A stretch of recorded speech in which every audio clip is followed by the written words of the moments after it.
Hey parents, welcome back to our parent guide for helping your teen overcome pornography, where we're diving into real tough topics to help support your teens. Today, we're tackling something that can feel overwhelming, helping your teen overcome pornography addiction through open communication. If you've discovered that your teen is struggling with this, you might be feeling worried, frustrated, or even unsure where to start. And that's okay, you're not alone. In this video, I'm going to share practical research-based strategies to foster an open dialogue and a powerful tool called the color-coded status board to support your teen without judgment. Let's get started. When it comes to communication with your teen about their pornography use, the ideal would be that your teen is always open and honest with you and that they would proactively approach you when they are struggling with impulse and temptation and that they would be open to talking it through with you. However, the reality is that that rarely happens, and if it did, you probably wouldn't be watching this video right now. To the contrary, for most teens struggling with pornography, they keep the impulse and the temptation secretive and hidden and don't openly communicate with anybody about it. Pornography addiction thrives in secrecy. When teens feel that they can't talk about their struggles, they often retreat into isolation, which makes breaking the cycle even harder. Research shows that open, non judgmental communication is the key to reducing shame and building trust. When your teen knows that they can be honest without facing harsh criticism, they're more likely to open up, feel supported, and work towards recovery. Plus, it strengthens your relationship, showing them that you're on their team. This is what the gold standard would be and what we are aiming to create eventually with you and your teen.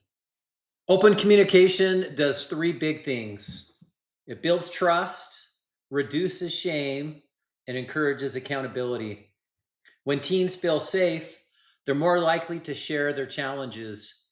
Normalizing these conversations shows them that they're not alone, helps them see that seeking help is a strength, not a weakness.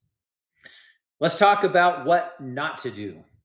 Reacting with anger, punishment, or silence can backfire. It pushes teens to hide their struggles, which can lead to more isolation or even escalate the behavior. Studies like those from the Journal of Sexual Research show that shame often fuels addictive behaviors. Instead, we want to create a safe space where your teen feels supported, not judged. Today, I'm sharing a powerful strategy called the color coded status board. It's a nonverbal tool that builds trust and openness without forcing tough conversations. It's perfect for teens who find face to face talks intimidating. Let's break it down. Here's how to implement the color coded status board in your home to support your teen. Step one, set up the board. First, create a simple board. This could be a small whiteboard, a section of your fridge in the kitchen, or a bulletin board in a private spot where your teen feels safe. Keep it discreet, just between you and your teen to respect their privacy. Step two, assign three colors with clear meanings. Red, your teen is struggling, may be a relapse or a tough emotional moment. Yellow, they're feeling urges but managing to cope. And green, they're feeling in control with minimal impulses. Explain these to your teen so that they understand the system. Step three, encourage daily updates. Ask your teen to update the board daily or as often as feels comfortable for them.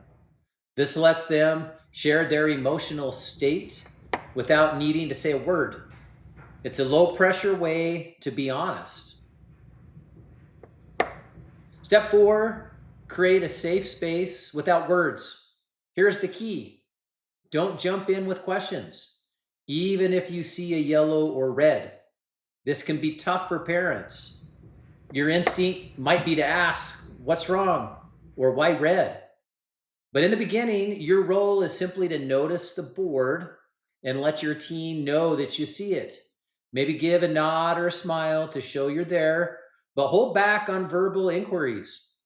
This builds trust and shows your teen it's safe to be honest without pressure. Step 5, let your teen initiate the dialogue. Once your teen is consistently using the board, wait for them to start a conversation about a yellow or a red day. This might take time, and that's okay. By stepping back and letting them lead, you're empowering them to open up when they're ready. Your job is to create the conditions for trust, not to force the talk. The color coded status board is all about meeting your teen where they are. It's a gentle way to foster openness without confrontation. Be patient, stay consistent, and let your team take the lead. Over time, this can pave the way for deeper, more meaningful conversations. Why does the color code board work? It reduces pressure. Teens can share without starting a big conversation. It promotes transparency, giving them a small step toward accountability. Plus, it gives you insight into their emotional world.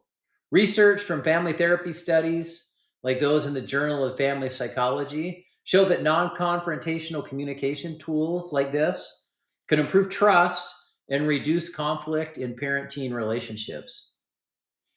Here are some tips to make the board work. Introduce it collaboratively. Explain it as a tool to help you support them, not to monitor or judge. Let them help set it up so that they feel ownership.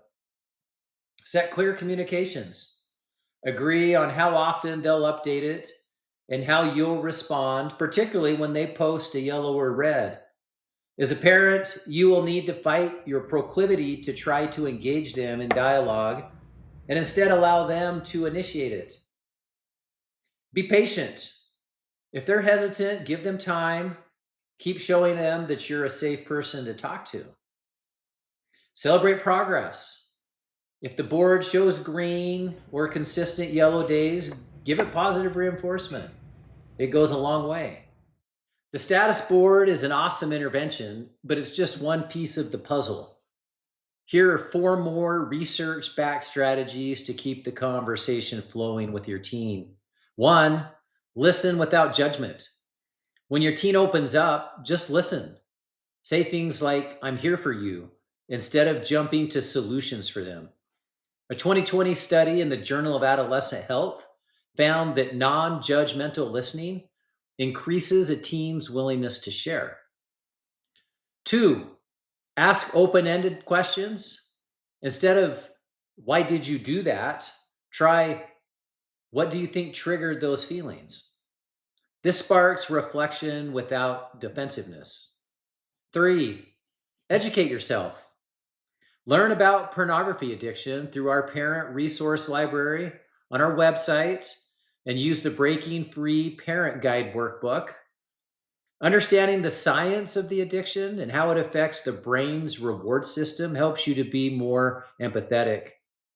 Model vulnerability. Share age appropriate examples of your own struggles and how you sought help. This shows your teen that everyone faces challenges and that it's okay to ask for support. For the question and answer segment, question, what if my teen will not cooperate or refuses to use the system?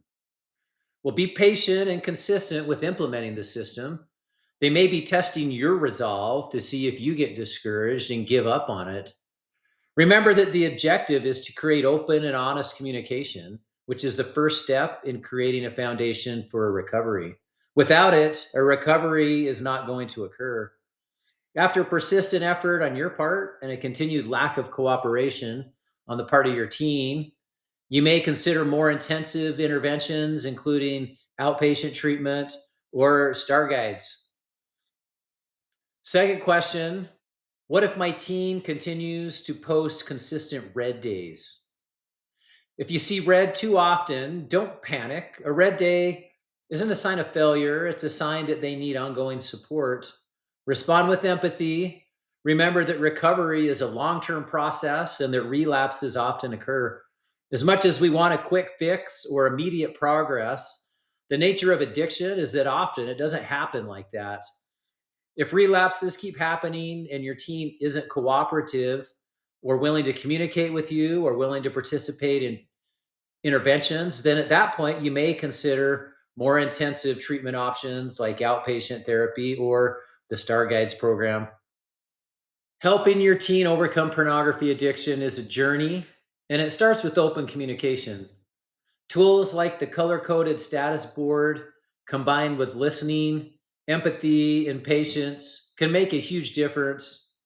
You're not alone in this, and with the right approach, you can help your teen build healthier habits and strengthen your relationship. If you want more resources, check out our online support group for teens, our parent library, counseling services at Therapy Associates, or residential treatment services at Star Guides. All of these services links are found below. If you found this helpful, hit the like button, subscribe, share the video with other parents who might need it, and let's keep the conversation going. Drop a comment with your thoughts or questions, and I'll see you in the next video.